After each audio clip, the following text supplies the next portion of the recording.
우리 가슴에 손을 얹고 또 고백을 하도록 하겠습니다. 저는 예수님 안에서 행복합니다.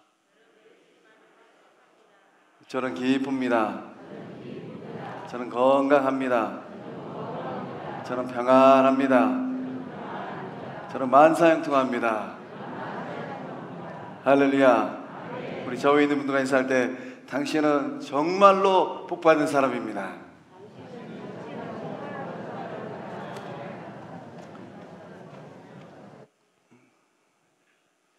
입술의 고백처럼 하나님께서 귀하게 응답하시는 복된 삶이 다 될 줄로 믿습니다. 오늘 본문의 말씀은 주가 쓰시겠다 하라 합니다.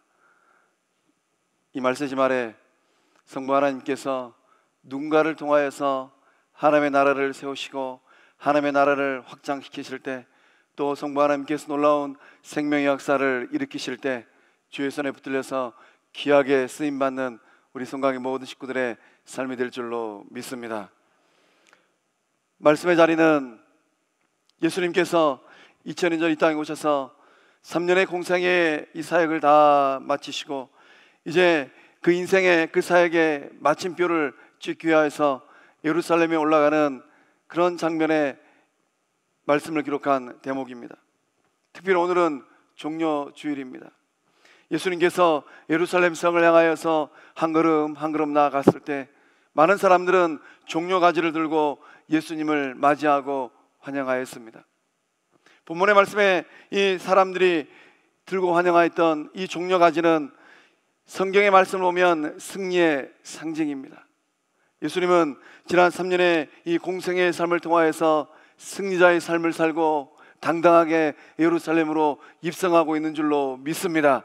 이 땅 가운데 오신 예수님은 가르치시고 고치시고 천국 복음을 전파하는데 어느 곳에서 누구를 만나든지 승리하셨어요. 영적 전쟁 가운데서도 사단과의 싸움에서 승리하셨습니다. 어떤 유혹이 온다 할지라도 말씀으로 이겨내셨습니다. 어떤 질병의 고통 가운데 놓여있는 사람이라 할지라도 예수님의 말씀으로 고침받지 못한 영혼이 없는 줄로 믿습니다.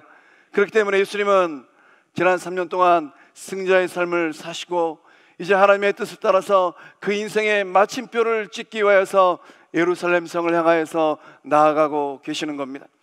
오늘 전에 나온 우리 성곽의 모든 권속들도 예수님의 뒤를 따라갈 때 예수님처럼 승리하는 복된 삶이 다 될 줄로 믿습니다.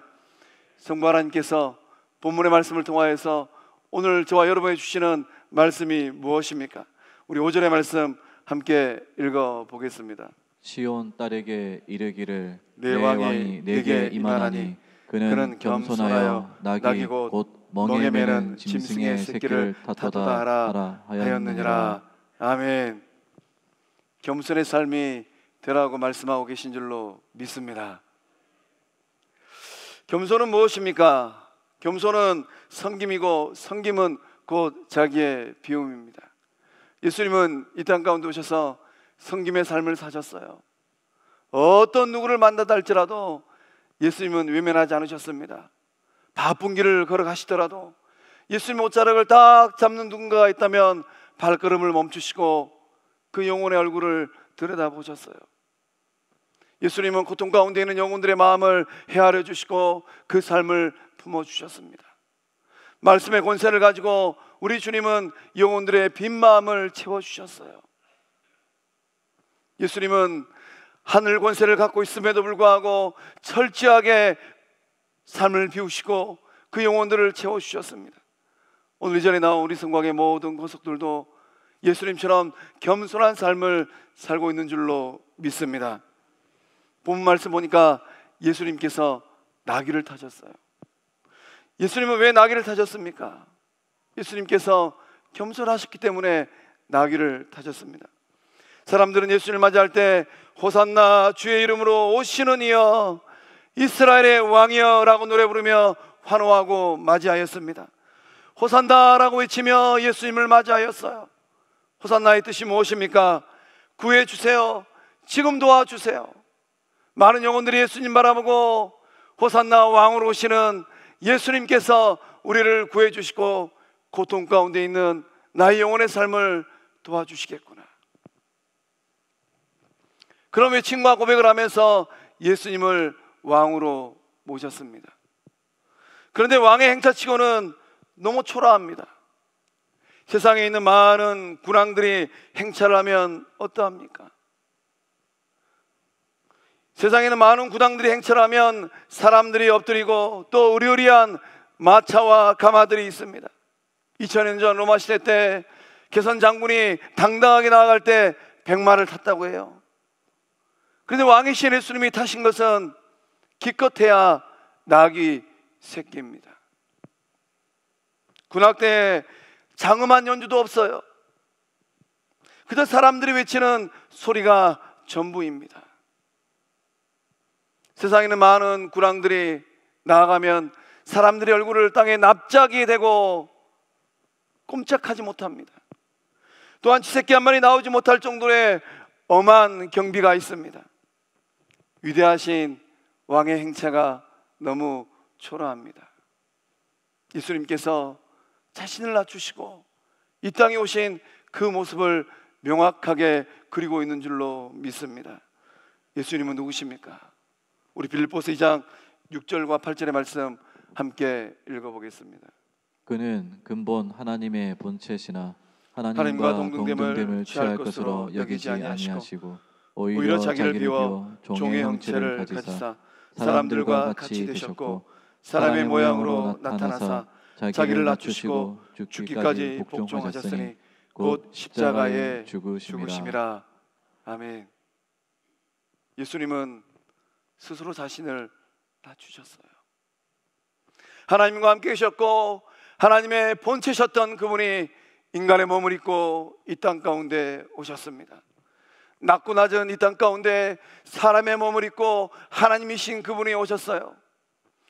요한복음 14장의 말씀 보면 예수님의 제자 빌립이 예수님에게 이렇게 질문합니다. 주여, 아버지를 우리에게 보여주세요. 하나님을 보여달라는 거예요.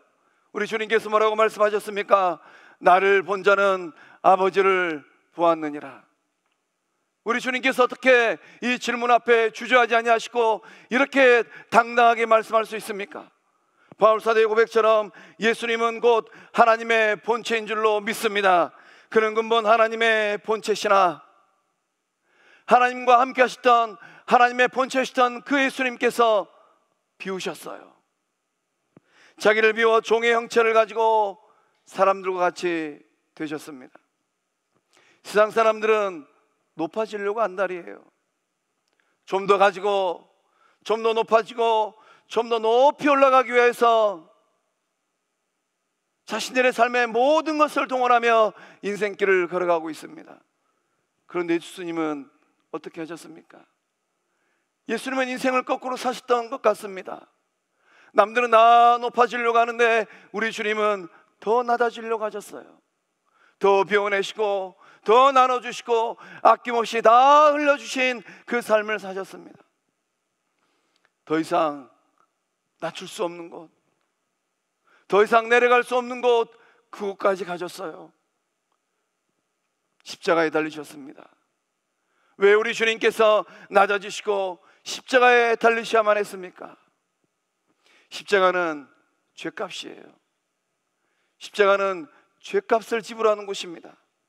강도, 살인자, 정치범, 흉악범들이 달리는 곳이 바로 십자가였습니다. 십자가는 인생의 막장입니다. 더 이상 내려갈 곳이 없어요. 더 이상 피할 곳도 없습니다. 그런데 우리 주님께서는 그 막장까지 내려가셨어요. 누구를 위하여서, 무엇 때문에 우리 주님께서 그 막장까지 내려가셨습니까? 십자가에 달린 사람들, 그들을 바라보고 많은 사람들이 손가락질하였습니다. 저주받은 자다, 저주받은 인생이다. 우리 주님께서 무엇 때문에 사람들의 손가락질을 받으면서 저주당한 사람이라는 그런 수욕을 받으셔야만 했습니까?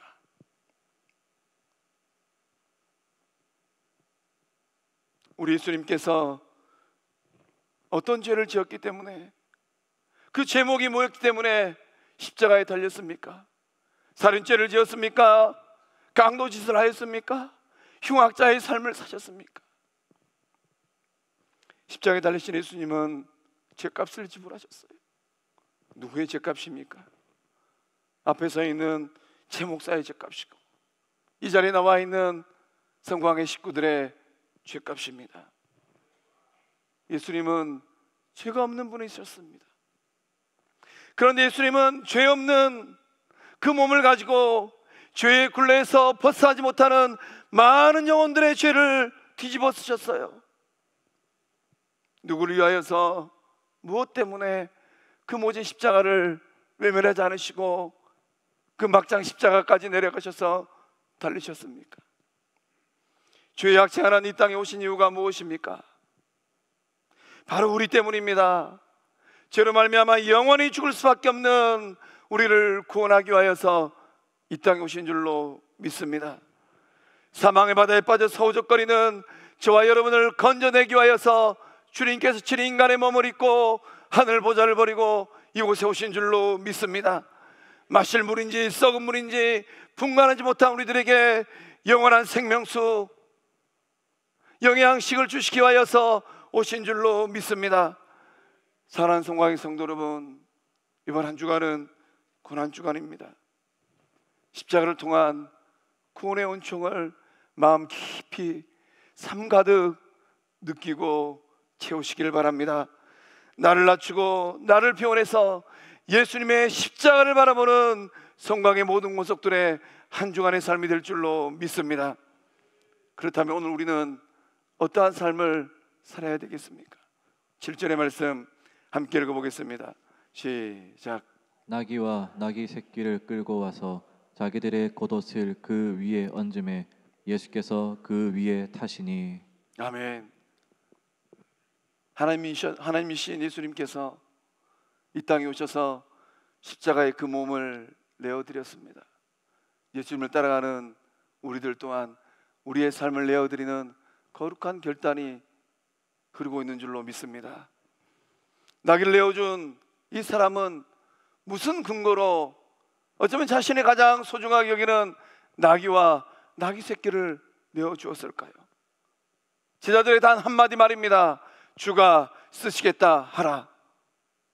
주가 쓰시겠다 하라. 이 말을 듣고 주저하지 아니하고 나귀 주인은 나귀와 나귀 새끼를 내어주었습니다. 주저함이 없었습니다. 오히려 주님께서 쓰신다는 그 말을 듣고 기쁨 가운데 내어드렸던 것 같습니다. 나귀 주인은 어떻게 예수님을 만났을까요? 누가복음 19장의 말씀을 보면 본문의 말씀에 주님께서 제자들을 보낸 곳이 베다니에 가까이 가졌을 때에 제자들을 보냈다라고 기록되어 있습니다. 베다니는 누가 살고 있습니까? 베다니는 우리 주님께서 가장 사랑하셨던 나사로, 또 누이 마르다와 마리아가 살았던 곳이 바로 베다니입니다. 베다니에서 어떤 일이 있었습니까? 주님께 사랑하셨던 나사로가 죽어버렸습니다. 그러나 우리 주님은 이 나사로의 죽음을 외면하지 않으셨어요. 나사로야 나오라라고 말씀하셨을 때 나사로는 배가 칭칭 감긴 그 몸을 입고 죽음을 이겨내고 저벅저벅 걸어 나왔습니다. 그 구원의 역사, 새 생명의 역사가 베다니에 있었어요. 나귀 주인은 나사로를 살려낸 예수님의 이야기를 들었습니다. 그리고 이 나귀 주인은 그 예수님을 그 영혼의 삶의 구주로 영접한 거예요. 그러니까 제자들이 가서 주가 쓰시겠다, 주님이 쓰신답니다 라고 말하였을 때 주저하지 아니하고 나귀도 나귀 새끼도 내어주었습니다. 나귀 주인은 진정한 청지기였습니다. 내 소유지만 내 것이 아니에요. 주님께서 쓰신다라고 말씀하셨을 때 내어주는 그 마음을 가지고 있었습니다. 참된 주인이 누구인지 명확하게 알고 인생길을 걸었습니다. 참된 주인은 생명의 주권자이신 예수님인 줄로 믿습니다. 예수님께서 세상 만물의 주인이심을 고백하고 믿는 그 믿음을 나귀 주인은 가지고 있었어요. 오늘 이 시대를 살고 있는 여러분의 인생의 주인은 누구입니까? 여러분이 소유하고 있는 것들의 주인은 누구입니까? 여러분이 배 아파서 한 그 자식들의 주인은 누구입니까? 예수님께서 저와 여러분의 주인인 줄로 믿습니다. 조수도 목사님은 예수님을 삶의 주인으로 모시는 참된 신앙인의 길은 8가지가 있어야 된다라고 말씀하셨어요. 그 8가지 조건이 무엇인가? 첫 번째는 라이크입니다. 예수님처럼 말하고 예수님처럼 생각하고 예수님처럼 행동하는 거예요. 예수님을 주인으로 모시고 살아가는 우리 성곽의 모든 권속들의 삶이 예수님처럼 사는 삶인 줄로 믿습니다. 그 입술에도 예수님이 있고 그 생각에도 예수님이 있고 그 행동에도 예수님이 드러난 줄로 믿습니다. 두 번째는 드로우입니다. 예수님을 통하는 거예요. 예수님을 통하여서 세상을 필터링하는 겁니다. 예수님을 통하여서 내 인생에 일어나는 크고 작은 일들을 해석하는 거예요. 때때로는 내 인생에 일어나는 일들이 아무리 머리를 굴러봐도 이해가 되지 않냐고 납득이 되지 아니합니다. 어떻게 해서 이런 일이 날 수 있단 말인가? 또한 세상을 바라보면 얼마나 부지런한 일들이 많이 일어나는지 몰라요. 세상을 바라볼 때 세상의 잣대로 세상을 읽고 해석하는 것이 아니라 세상의 가치관으로 나의 인생을 해석하는 것이 아니라 오직 생명의 주 되신 예수님을 통하여서 내 삶도 들여다보고 세상도 해석하는 성곽의 모든 식구들 된 줄로 믿습니다. 세 번째는 온입니다. 예수님 위에요. 예수님의 말씀 위에 인생의 집을 지으라는 것입니다. 무엇을 근거로 해서 인생의 집을 짓고 있습니까? 예수님 말씀을 토대로 해서 그 반석 위에 집을 잘 짓고 있는 줄로 믿습니다. 네 번째는 인입니다. 예수님 안에 거하는 거예요. 우리가 인생길을 걸어가다 보면 좋은 날도 있고 또 흐린 날도 있습니다. 기분 좋을 때도 있고 슬플 때도 있어요. 일이 잘 될 때도 있고 일이 꼬여서 엉망진창이 되어버릴 때도 있습니다. 그러할 때 어떤 순간이랄지라도 예수님 안에 거하라는 것입니다. 다섯 번째는 언더입니다. 예수님 아래 사는 거예요. 예수님의 말씀 그 권위 아래 사는 겁니다. 내 인생을 이끌고 가고 있는 핵심 가치가 무엇인가? 내 마음에는 어떤 말이 있는가? 오직 예수님의 말씀을 붙들고 그 말씀의 권위 아래 순종하며 살고 있는 줄로 믿습니다. 여섯 번째는 위드예요. 예수님과 함께 살라는 것입니다. 인생을 곰곰이 관찰하고 살펴보니까 그 인생의 모습은 내가 지금 누구랑 함께 하느냐에 따라서 결정되더라고요. 죄를 짓고 있는 사람들과 함께 어울리면 죄를 지을 수밖에 없습니다. 선을 행하는 사람들과 함께 어울리면 그래도 하나님께서 기뻐하시는 선을 행하더라고요. 오직 주님과 함께 동행하면서 하나님께서 기뻐하시는 복된 인생길을 걷고 있는 줄로 믿습니다. 일곱 번째는 언투입니다. 예수님을 향하여서, 십자가를 향하여서, 하늘나라 천국을 향하여서 목적이 분명한 삶이 되라라는 것입니다. 인생의 시계바늘을 꼭 붙들어 두고 싶어요. 그런데 청춘의 때가 언제 지나가는지 모르겠습니다. 어느덧 20대가 지나가 버렸고 30대가 지나가 버렸고 40대를 훌쩍 지나가 버렸습니다. 시계바늘이 너무 빠릅니다.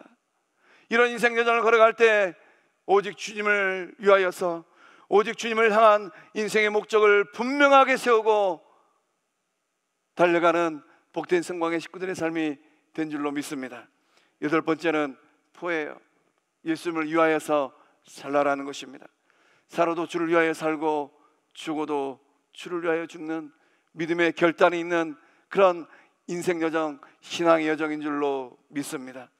그러나 오늘 우리들의 문제는 무엇입니까? 주님을 위하여서, 예수님을 위하여서 내주지 못하는 나라는 게 우리의 인생의 문제들이에요. 제가 신대원 다닐 때 이 동교동 교회를 담임하셨던 음동석 목사님께서 채플 시간에 오셔서 참 잊지 못할 고백을 하셨습니다. 신도원을 들어가면 영성훈련을 받는데 관상기도라는 영성훈련이 있어요. 저는 음동석 목사님 그 사모님에게 이 영성지도를 받았습니다. 이 음동석 목사님께서 이 채플 시간 오셔가지고 자신의 영성을 진솔하게 고백하셨는데 어느 날 이 우리가 읽었던 이 본문 말씀을 가지고 관상기도를 하셨다고 합니다. 관상기도를 하면 말씀 가지고 깊은 기도를 들어가는데 어느 순간에 나라는 인격 존재가 이 말씀의 자리로 들어가게 됩니다. 그래서 이 말씀에 등장하는 어떤 인물 또는 어떤 산것 가운데 내가 딱 들어가게 돼요. 그러면서 놀라운 경험을 하게 됩니다. 내가 보지 못하였던 나의 모습을 보게 되는 거예요. 음동석 목사님께서 본문 말씀을 가지고 관상기도를 하셨는데 어느 순간 나귀가 된 자기 자신을 발견하게 되었습니다. 주님께서 올라타려고 하는데 이리저리 피하는 이 나귀 된 자기의 모습을 발견하게 되었더라고요. 예수님께서 아무리 올라타려고 하시려고 해도 엉덩이를 이리 빼고 저리 빼고 발길을 이리 피하고 저리 피하고 나귀 중에 예수님이 올라타셔야 되는데 올라탈 수가 없었다라는 겁니다. 그 모습을 바라보고 신학생들 앞에서 회개했다라고 고백하셨어요. 예수님을 태우지 못하는 자신의 모습을 바라보고 회개했다라는 것입니다. 우리는 인생길을 걸어가면서 믿음의 여정을 걸어가면서 중요한 질문을 던져보아야 합니다. 내 등에 누가 타고 있는가? 내 인생에는 지금 누가 타고 있는가? 어떤 사람은 그 자식을 그 등에 태우고 평생 인생길을 걸어갑니다. 자식을 내려놓지를 못해요. 어떤 사람은 돈자루를 주고 평생 그 인생길을 걸어갑니다. 그 돈자루를 메고 다니느라고 그 돈자루에 돈이 얼마 들었는지도 몰라요. 그러다가 인생길이 끝나버립니다. 어떤 사람은 향락을 짊어지고 다닙니다. 그래서 이 향락에 빠져가지고 시간도 건강도 물질도 다 날려버려요. 오늘 이 자리에 나온 우리 성광의 식구들은 그 인생에 누구를 태우고 다니고 있습니까? 그 여러분의 등에 지금 누가 타고 있습니까? 예수님께서 여러분의 인생에 타고 계신 줄로 믿습니다. 예수님을 태우고 인생길을 믿음의 길을 걷고 있는 줄로 믿습니다. 나귀의 등에 예수님이 올라타셨습니다. 나귀는 예수님을 태웠어요. 세상에는 수를 헤아릴 수 없을 만큼 많은 나귀가 있어요. 성부 하나님께서 온 우주 만물을 창조하신 그 순간부터 오늘 이 시간까지 세상에는 수를 헤아릴 수 없는 많은 나귀가 있고 나귀 새끼들이 있습니다. 그러나 예수님을 태운 나귀는 인류 역사 가운데 단 한 마리예요. 이것이 바로 본문에 등장하는 나귀가 누린 은혜입니다. 나귀의 자랑거리이고 나귀의 영광이에요. 나귀 주인은 이 평생 인생길을 걸어가면서 그 나귀를 금이야 은이야 아주 보물처럼 아껴왔을 것 같습니다. 많은 사람들 앞에 이복에 이 나귀가 바로 그 나귀일세, 이 나귀의 등에 생명의 주 되신 부활하신 예수님이 타셨다네. 오늘 우리의 삶도 훗날 우리가 하늘나라 갔을 때 예수님께서 우리를 천국문 앞에서 딱 맞이하시고 성부 하나를 향하여서 아버지, 이 영혼이 바로 주님 앞에 헌신한 영혼입니다. 이 사람이 바로 성부 하나님의 영광을 위하여서 그 삶을 내어드린 사람입니다 라고 자랑하는 복된 인생길 다 될 줄로 믿습니다. 이건희 회장이 오래전에 마티유 레스토랑에 다녀갔다고 합니다. 그 소문이 이 지역사회에 삽시간에 퍼졌다고 해요. 어떤 사람은 그 소문을 듣고 한 걸음에 달려와서 이건희 회장이 앉았던 자리가 어디입니까? 라고 묻고 그 자리에 앉았다고 합니다. 한번 살고 가는 인생임에도 불구하고 그 자리에 영광이 있어요. 마티유에 이건희 회장이 앉은 그 의자는 그 레스토랑에 있는 수없이 많은 의자들과 다른 의자가 된 것입니다. 하물며 온 우주 만물을 지으시고 생명의 주권자 되신 예수님을 태운 나귀의 영광을 그 어떤 말로 설명할 수 있겠습니까? 그 무엇으로 이 나귀의 영광을 비교할 수 있겠습니까? 우리의 삶도 마찬가지입니다. 예수님께 내어드리는 것들, 그 모든 것들은 귀하고 소중하고 거룩한 것인 줄로 믿습니다. 우리의 몸을 내어드리고 우리의 시간을 내어드리고 우리의 열정을 내어드리고 우리의 물질을 내어드릴 때 그것 자체가 하나님께서 영광 받으시는 복된 삶인 줄로 믿습니다. 예수님께 어떤 것이라 할지라도 주가 쓰시겠다 라고 말씀하시는 성령의 음성이 들려온다면 주저하지 아니하고 작은 것이라도, 작은 시간이라도, 작은 열정이라도, 작은 몸짓이라도 내어드리는 성광의 모든 권속들 다 될 줄로 믿습니다. 예수님께 내어드리는 삶에는 영원한 은총이 있어요. 우리 고린도전서 3장 13절의 말씀을 읽어보겠습니다. 각 사람의 공적이 나타날 터인데 그날이 그날이 공적을 밝히리니 이는 불로 나타내고 그 불이 각 사람의 공적이 어떠한 것을 시험할 것임이라. 아멘. 각 사람의 공적이 나타나라고 말씀은 기록되어 있습니다. 각 사람이에요. 이곳에 앉아있는 저의 공적도 드러날 것이고, 앉아있는 우리 장로님들, 권사님들, 집사님들, 서리 집사님들, 성도님들, 우리 청년들, 그 인생의 공적이 각각 나타난다는 것입니다. 그래서 어떤 것을 시험한다라고 말씀은 기록하고 있어요. 심판대 앞에 우리가 딱 섰을 때 그날의 공적을 밝힌다라는 것입니다. 이 공적은 일입니다. 우리 인생길을 걸어가면서 일하는 존재예요. 철이 들고 또 나이가 들면은 일하지 않는 사람은 단 한 명도 없어요. 사적인 일을 하든 공적인 일을 하든 세상 일을 하든 하나님의 일을 하든 호흡하던 모든 존재들은 일하는 존재들입니다. 그러나 이 공적이 누구를 위한 공적인가, 무엇을 위한 공적인가, 우리 마음 앞에 질문을 던져보아야 돼요. 심판 앞에서 우리의 공적이 나타날 터인데 그 공적이 불타서 사라져버리면 아무런 상이 없습니다. 그러나 그 공적이 그대로 있다면 성부 하나님께서 상 주시는 복된 삶이 다 될 줄로 믿습니다. 우리는 언젠가는 하나님 앞에 가야 됩니다. 하나님 나라 가야 돼요. 구원은 어떻게 받는가? 구원은 공적으로 받는 게 아니에요. 구원은 오직 예수 그리스도를 믿음으로 말미암아 받는 것입니다. 그러나 하늘나라 가서 어떤 사람은 빈손으로 갈 것 같아요. 주를 위하여서, 하나님의 영광을 위하여서 하나님께서 귀한 것 다 주셨음에도 불구하고 내어드리지 못한 채 어느 날 갑자기 인생이 끝나서 하나님 나라 가는 사람도 있습니다. 그러나 어떤 사람은 양손 가득 하나님 앞에 인정받을 그 공적을 가지고 가는 사람들이 있습니다. 이 자리에 나온 우리 성광의 모든 권속들은 우리 예수님께서 상 주실 그 아름다운 인생의 열매를 맺고 있는 복된 삶인 줄로 믿습니다. 그러니까 천국 가가지고 상급이 많은 성도들, 우리 성광의 권속들인 줄로 믿습니다. 사랑하는 성도 여러분, 예수님께 내어드리는 것들이 귀한 것들이고 예수님께 내어드리는 것들이 복된 삶인 줄로 믿으시길 바랍니다. 오늘 시간부로 시간을 내어드리고 몸을 내어드리고 정성을 내어드리고 열정을 내어드리고 물질을 내어드리는 성광의 모든 권속들 다 될 줄로 믿습니다.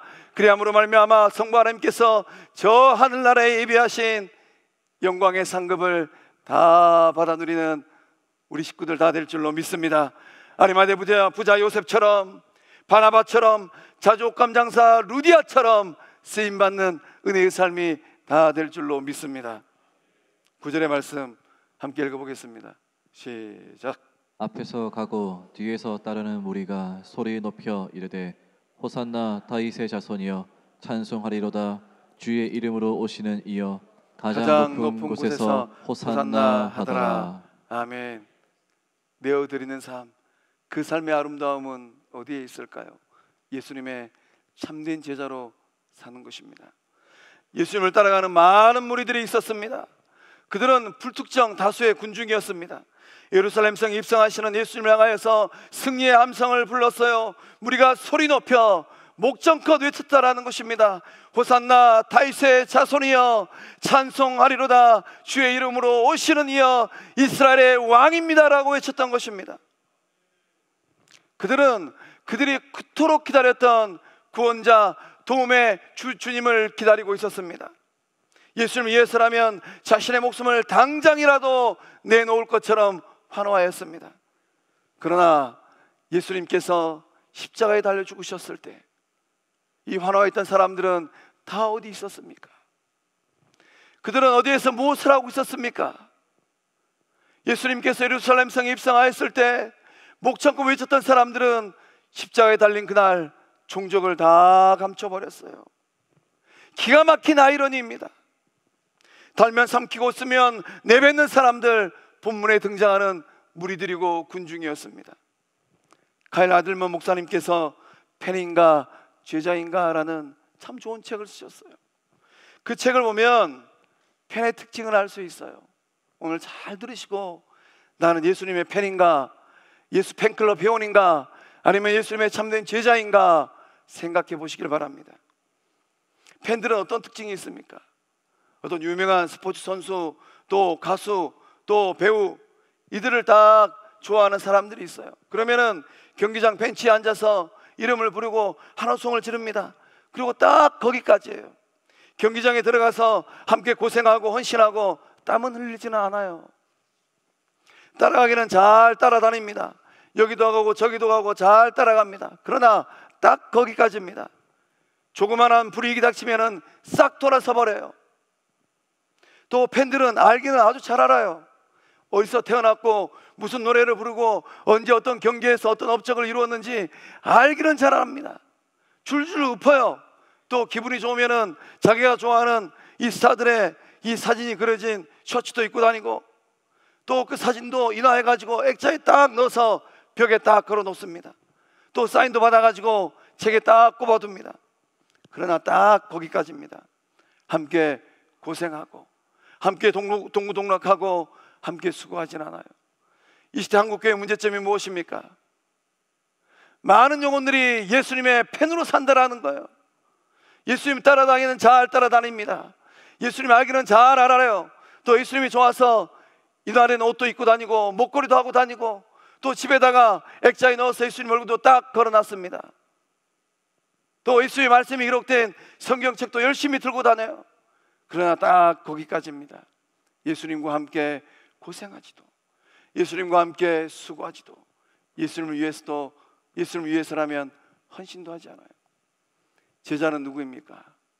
제자는 함께 가는 사람이고, 제자들은 함께 짊어지는 사람들이고, 제자들은 함께 아파하는 사람들인 줄로 믿습니다.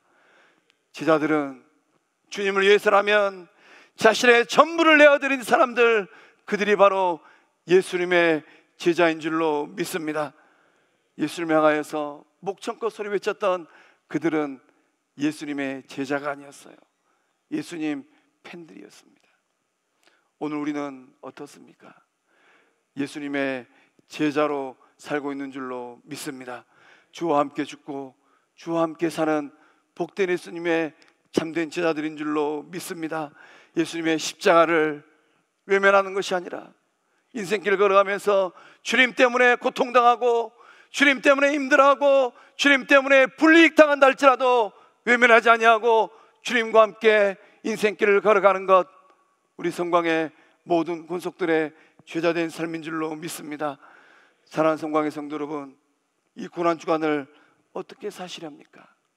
예수님의 팬으로 살지 말고 예수님의 참된 제자로 사는 우리 모두 될 줄로 믿습니다. 기도하시겠습니다. 생명의 주인 되신 하나님, 죄로 말미암아 영원히 죽을 수밖에 없는 저희들을 사랑하셔서 하나님과 함께 계셨던 하나님의 본체셨던 예수님을 보내주신 줄로 믿습니다. 예수님 이 땅 가운데 오셔서 낮고 낮은 자리로 임하시고 막장 같은 십자가를 면하지 않으시고 한량없는 성부 하나님의 사랑, 그 은혜를 우리에게 흘러보내 주신 줄로 믿습니다. 이제 이후로 십자가의 사랑으로 구원받은 은총받은 성부 하나님의 자녀로서의 삶을 살게 하여 주시옵소서. 예수님처럼 겸손한 삶이 되어지게 하여 주시고, 예수님 안에 살게 하여 주시고, 예수님을 통하는 삶이 되어지게 하여 주시고, 예수님을 향하는 삶이 되어지게 하여 주시고, 예수님을 위하는 삶이 되어지게 하여 주시옵소서. 나를 죽이고 예수님을 높이는 귀한 삶이 되어지게 하여 주시옵소서. 주님께서 쓰시겠다, 성령 하나님께서 말씀하실 때 무엇이든지 주저하지 아니하고 내어드리는 믿음의 결단을 가지고 이 인생길을 걷는 복된 성광의 식구들 다 되게 하여 주시옵소서. 예수님을 따라다니는 팬이 되는 것이 아니라 주님과 함께 십자가를 지는 예수님의 참된 제자들 되게 하여 주시옵소서.